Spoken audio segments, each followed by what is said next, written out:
Hello guys! Guwapang Servidora here. So for today's video ay isang museum na naman po ang aming pinuntahan. Ito ay ang La Brea Tar Pits na nandito sa may downtown LA. Ang museum na ito ay sinimulan na i-construct since 1975 at inopen lang sa public noong 1977. At sa mga gustong bisitahin ang museum na ito guys, ito ay located sa Hancock Park and Wilshire Boulevard, Los Angeles, California. So pakitingnan nyo na lang sa map. So ano nga ba guys yung tinatawag na tar pit? Tar pits are the large asphalt deposit that form when crude oil seeps upward from underground. They are often covered with dust and leaves, which can deceive animals that step into them and get trapped.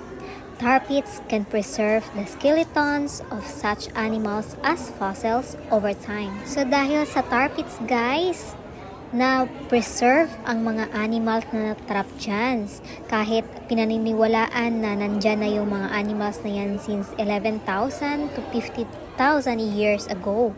At pinaniniwalaan na nabuhay ang mga animals na yan 100 years before the time that Los Angeles Basin was covered by the Pacific Ocean. So kung gusto nyong itanong kung meron bang dinosaurs sa tar pits, wala po. Kasi 66 million years ago, na-extinct na yung dinosaurs bago nagkaroon ng ibang mga animals at plant na natrap dyan sa La Brea Tar Pits. So ano nga ba guys ang mga matatagpuan nitong mga animals? So kagaya niyan, ang mga matatagpuan nitong animals ay ang dire wolves or may mga large mammals kagaya ng mammoth. At ang karamihan nga ay ang saber-toothed cats, rank the second, and the coyotes. Ayan, napakarami ng coyotes na kuha dito sa tar pits guys. So ilan nga bang fossils naman ang nakakuha dito sa La Brea Tar Pits? Since 1906, more than 1 million bones have been discovered representing over 231 species of vertebrates, 159 species of plants, and 234 species of invertebrates have been identified. At hindi pa yan yung last number guys, kasi mas madadagdagan pa yan kasi until now,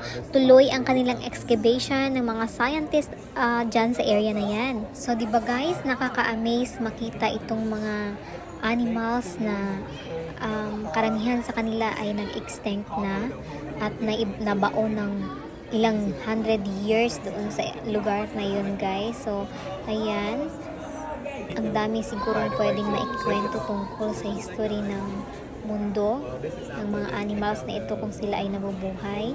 Charot. Kakaibang feeling kapag nandito ka sa mga museum guys. Actually, paborito talaga naming bisitahin ang mga museum. So ito ay ilan lamang sa mga nabisita na namin sa napakadaming museum na napuntahan ko. Ayan guys, ang ibang bones and parts ng animals na nakadisplay dito sa museum. So ang karamihan nga dito sa nasabi ko na ay ang isang saber-toothed cat.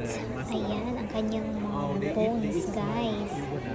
So diba, sa sobrang hirap ng pagkuha nila dito sa tar pits at isipin mo, aalisin nila yung tar unti-unti dito sa mga bones at bubuuin ulit nila. So saludo po ako sa lahat ng mga scientists na nakadiscover ng mga ganito at dinidisplay sa museum para makita ng mga present generation. Ayan guys, napakaganda. Ayan po yung lugar kung saan nila na-discover itong mga fossils.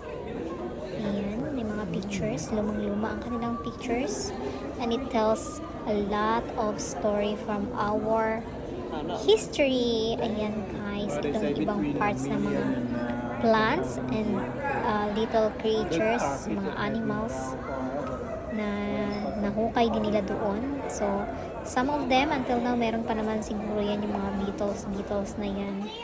Ayan, ito yung isang replica ng malaking mammoth na nakuha nila doon sa La Brea Tar Pits. So, syempre, hindi naman yan totoo guys. Replika lang naman yan. So, example nila, ayan. Ganun siguro namuhay noon yung mga animals ang karamihan sa nakuha nila dito sa Labria. Ayan. Pinipictures lang nila, dinidescribe. Siguro imagination kung paano sila noon namumuhay. Ayan guys. Ito ay isang another replica ng napakalaking mammoth. Ayan. Imagine kapag buhay pa ang mga mammoth ngayon guys. Amazing. Pero siguro nakakatakot din, di ba? Ito naman ay isang condor. Ayan guys. Actually yan yung bones. Tapos sa likod ay picture ng condor. Ayan guys. Ito naman ay isang woodward eagle. Ayan, extinct na rin siya guys. Ito naman ay isang occidental vulture. Ito naman ay isang Labria stork. Ayan, long-legged ang lola mo. Errant eagle. Ayan, kakaibang eagle ito guys. Ito naman ay isang fragile eagle. Ito naman ay isang Labria caracara. Kakaibang mga birds ang namuhay noong unang mga panahon. Ito naman ay isang California turkey. Ayan. And this is ancestral California condor. American neophron. Grinnell eagle. Miriam's giant condor. Ayan, another condor, napakalaki. Eto naman guys, binabasa ko ang history ng area na ito guys. Ayan, yung mga drawing at pictures ng lugar na ito noon bago nila na-discover. Ayan.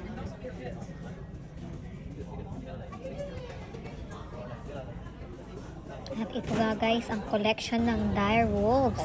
Ayan, napakadami. Parang isang buong wall ito guys na display ng dire wolves. Skull yata. Oo, skull yata. Ayan yung itsura ng dire wolves guys. Nakakatakot. Oh my goodness. Buti na lang extinct na rin sila. Parang hindi ko ma-imagine kung meron sila ngayon guys. Baka hindi na tayo pwedeng pumunta sa mga bundok-bundok. Ito naman ay American lion. Ayan, ang laki ng lion ito guys. Grabe. Dito naman guys ay isang fossil slab. Ayan. So dito mo makikita kung paano nila pinagtsatsagaan, linisin at alisin yung tar dito sa mga bones ng animals na kanilang nahukay. Ayan guys, gamit ang maliit na cotton buds. Yes po, cotton buds po or Q-tips ang gamit nila sa paglilinis. Kung dito ka nagtatrabaho guys, ay dapat mahaba ang iyong pasensya. Can you imagine? Lilinisin mo per piece, per tiny bones nitong fossils na ito gamit itong maliit na Q-tips. Ayan guys. So, ito yung mga gamit nila sa excavation. At ayan po yung storage ng mga fossils na hindi pa nila na i-display. So, marami pa ito guys kasi kasalukuyan pa nilang nililinis at bubuuin. So, it takes time.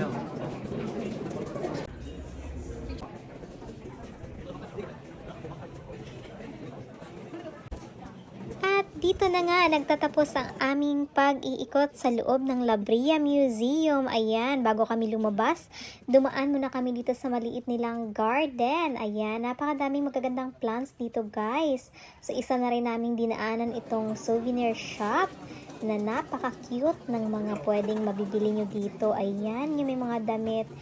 Syempre, it's all about the excavation of fossils and everything ang mabibili mo dito. Ever na mag-visit kayo dito, huwag niyong kakalimutang dumaan dito sa souvenir shop. Napakadami mong mabibili. At ito nga pala yung revolto ni George C. Page na bumuo nitong museum at ang mga pangalan ng mga tao na naging part ng museum na ito. Ayan, salamat sa inyo and thank you for watching. Bye!